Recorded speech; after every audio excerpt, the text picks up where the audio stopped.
Representative Engel, thank you so much for being on the program. Thank you, Luke. My pleasure. We see this horrific news that a school was shelled today. We do not know if Israel or Hamas was directly responsible from that, but we now see these death tolls on the Palestinian side mounting into the 700s. Dozens of Israeli soldiers and a few civilians have also been killed. This all stems from 3 Israeli teenagers getting kidnapped and shows no sign of ending.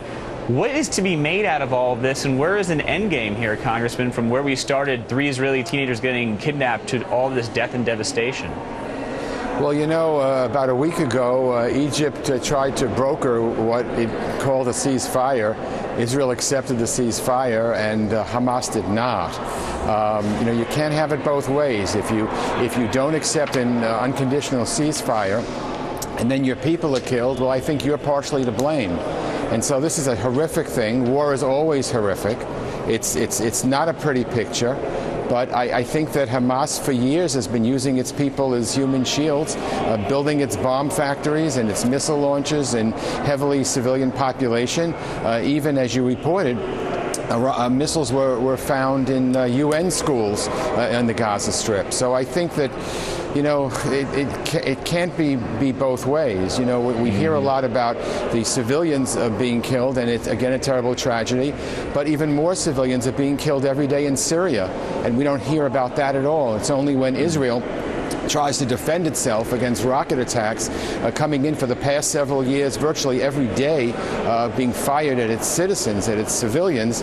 Israel finally said enough is enough. In terms of moving, though, towards a peaceful solution, obviously Hamas is very distrustful of the new regime in Egypt, hence why they do not want to engage in this sort of a ceasefire brokered by there. But I would push the point, though, to ask you, Hamas was sort of on their last legs politically. They looked towards the military intervention to try and sort of gain civilian support for their actions. They do receive that support, interestingly enough, from the West Bank, the more moderate area. Is Israel playing into their hand by prolonging this conflict and seeing those death tolls rise on their side? Look, I personally am for a two-state solution for the Israeli-Palestinian conflict.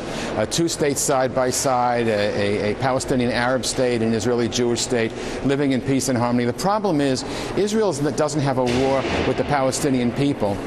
It has a war with Hamas, which is a terrorist group. Right. It won't recognize Israel's right to exist. It says that Israel is not a legitimate nation. It wants to push Israel into the sea.